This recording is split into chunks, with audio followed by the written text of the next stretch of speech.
नमस्ते बच्चों, कैसे हैं आप लोग। स्वागत है आपका यूनिक एजुकेशन वर्ल्ड में। बच्चों, आज हम लोग पढ़ेंगे कि कैसे कोई ऑब्जेक्ट फ्लोट करता है या फिर सिंक करता है। ऑलरेडी हम लोग बहुत आदमी आप में जानते होंगे कि सर अगर डेंसिटी ज़्यादा है फ्लूइड के डेंसिटी से तो सब्सटेंस सिंक हो जाएगा, अगर डेंसिटी कम है तो फ्लोट करेगा। बट आज हम लोग रीजन के साथ इसको प्रूव करेंगे कि क्यों डेंसिटी कम होने पे एक सब्सटेंस फ्लूइड के अंदर फ्लोट करता है, डेंसिटी ज़्यादा हो जाता है तो वो सिंक हो जाता है।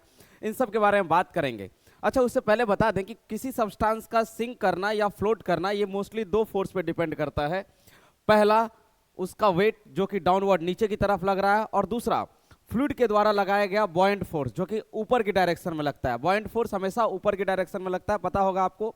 बॉयंट फोर्स यानी कि force exerted by fluid, upward force exerted by fluid on the object when it is partially or fully submerged into the fluid। जब हम एक ऑब्जेक्ट को पूरी तरीके से या आधा अधूरा किसी फ्लूइड के अंदर डुबाते हैं तो उस फ्लूइड के ऊपर जो उस फ्लूइड पे उस ऑब्जेक्ट पे जो ऊपर की तरफ फोर्स लग रहा है that is called buoyant force. Clear है। अच्छा, आपको पता होगा कि ये जो बॉयंट फोर्स है इसका वैल्यू होता है रो वी जी। रो यानी कि बॉयंट फोर्स तीन चीजों पे डिपेंड करता है। पहला, डेंसिटी ऑफ द फ्लूइड। दूसरा, volume of the object immerse into the fluid. जितना ज्यादा ऑब्जेक्ट का पार्ट फ्लूइड के अंदर होगा उतना ज्यादा बॉयंट फोर्स लगेगा। और तीसरा, acceleration due to gravity at that point. तो चलिए हम लोग इसको प्रूव करेंगे कि किस तरीके से एक ऑब्जेक्ट फ्लोट करेगा या फिर सिंक करेगा। बढ़िया से ध्यान से सुनते रहिएगा।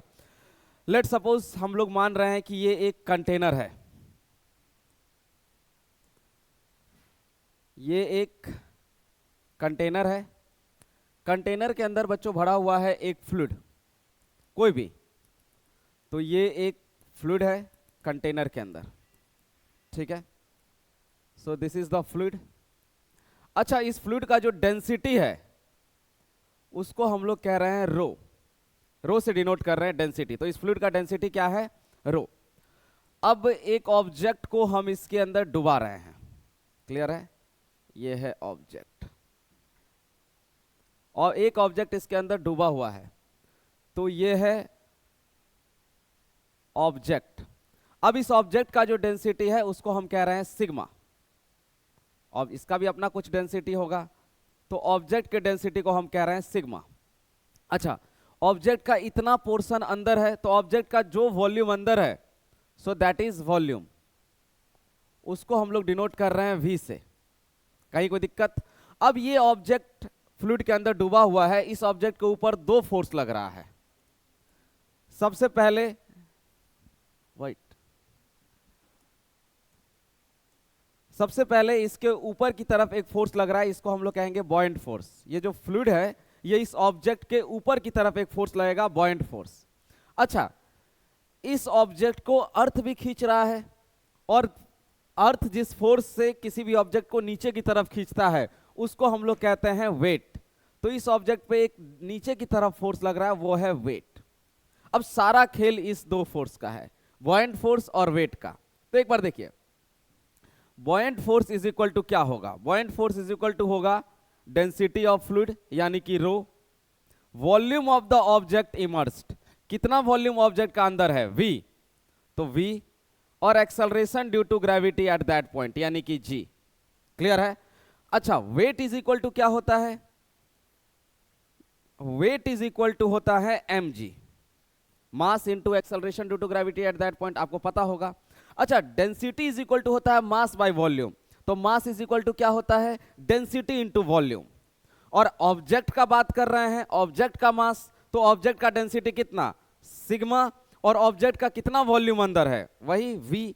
तो सिग्मा v मास और g, ये किसका वैल्यू हो गया? मास का। Mass is equal to density into volume, और डेंसिटी ऑब्जेक्ट का क्या है? सिग्मा। और ऑब्जेक्ट का कितना वॉल्यूम अंदर है? v, sigma V G. तो वेट इज इक्वल टू हो गया सिग्मा वी जी।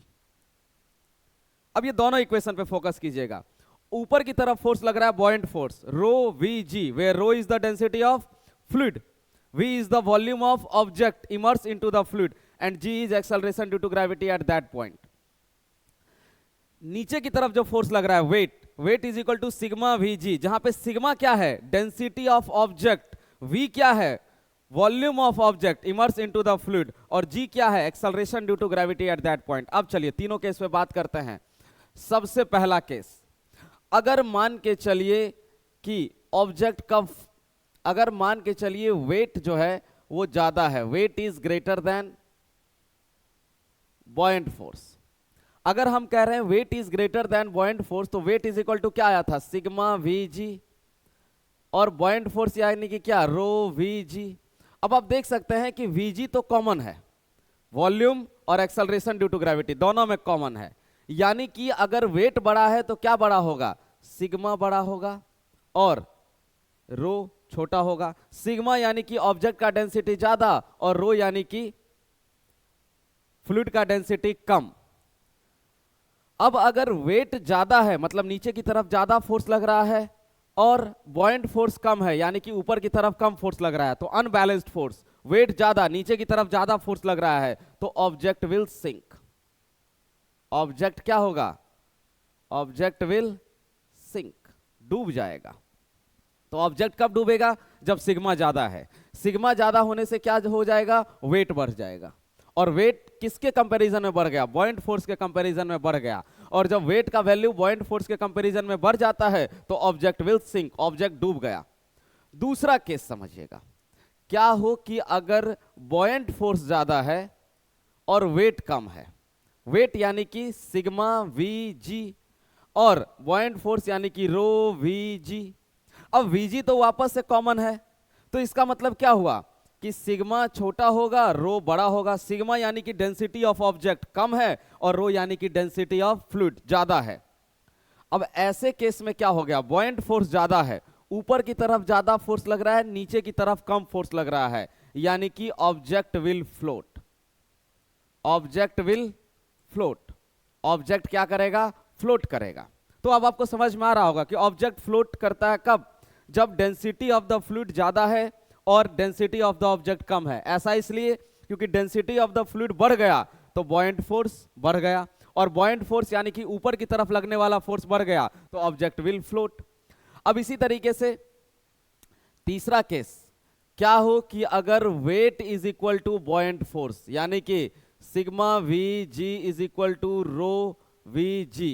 अब वी जी तो कॉमन है यानी कि sigma is equal to rho, यानी कि density of the object is equal to density of the fluid. अब इस केस में क्या होगा, object will remain in suspended stage, जहां पे उसको रख देंगे उसी स्टेज में सस्पेंडेड रहेगा, नाइदर फ्लोट नॉर सिंक, ना तो फ्लोट करेगा ना ही सिंक करेगा, नाइदर फ्लोट नॉर सिंक।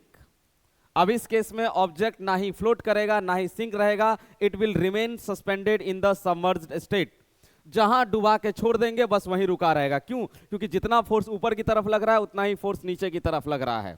तो अब आपको क्लियर हो गया होगा कि क्यों डेंसिटी बढ़ने पे एक सब्सटेंस डूब जाता है, क्यों डेंसिटी घटने पर एक सब्सटेंस फ्लोट करने लगता है, और अगर डेंसिटी सेम है तो substance will neither sink nor float, it will remain in suspended submerged state. तो आई होप ये टॉपिक आपको क्लियर हो गया होगा। अगर किसी भी तरह का और भी कोई डाउट है तो आप इसको कमेंट सेक्शन में मेंशन कर सकते हैं। क्लियर है, चलिए, थैंक यू।